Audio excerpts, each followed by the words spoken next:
Now, if you've never done this kind of playing before, if you're coming more from like a rock or a groove background, one of the most challenging things that you're going to be facing is getting an appropriate low dynamic in the left hand. We don't want the left hand to be playing like that.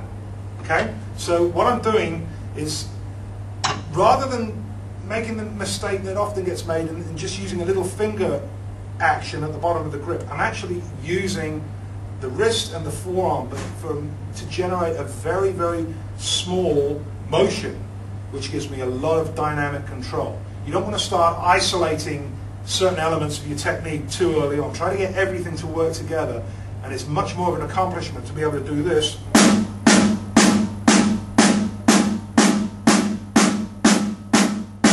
at an appropriate dynamic level than to do this.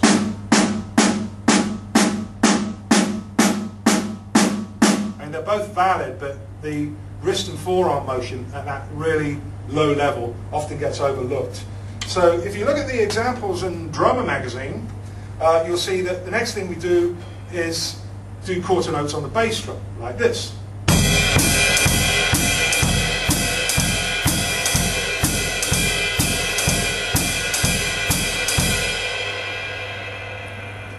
Now that might not sound like the hippest jazz pattern you ever heard, but what it's all about, let me emphasize once again, is the accuracy of the quarter note synced up with the hands, and the left hand, the right hand, and the left foot, and also really nailing that low dynamic control.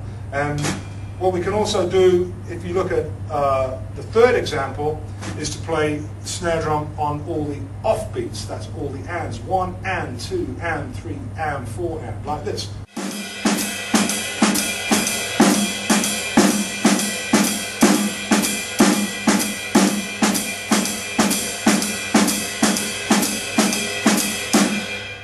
The same applies with the bass drum. Let's put that on all the ands now. 1, 2, 3, 4.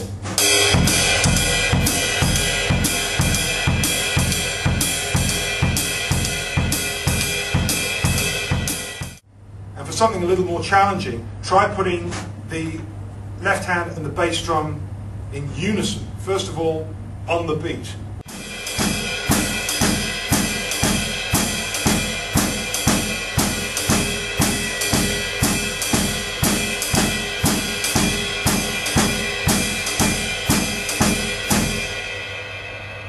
So it really is quite a challenge to really zero in on just getting those quarter notes, accuracy of execution, and getting an appropriate dynamic level. The next thing we're going to do is do the complete swung eighth pattern, kind of like a shuffle, in exactly the same way. So first of all, let's go back to where we started and put the snare drum in on all 8 beats, all swung 8 quavers, 1 and 2 and 3 and 4 and like this. 1, 2, 1, 2, 3, 4.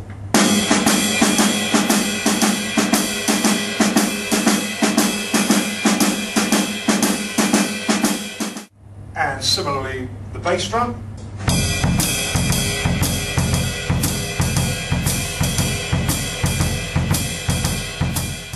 And finally, perhaps the most challenging of all the permutations, and that's the snare drum and the bass drum in unison.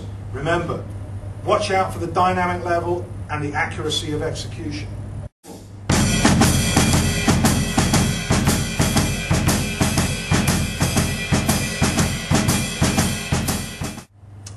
Now, just to re-emphasize what I said earlier on, that is obviously in no way a suitable pattern that you play in a jazz ensemble of any size. What it is, though, it's a really important foundational exercise to get you really in control of the swung 8 feel in both the left hand and the bass drum, which is one of the key building blocks of all the jazz comping ideas and jazz independence ideas that musicians, jazz drummers of all stripes, all over the world and throughout history, have used and continue to use today.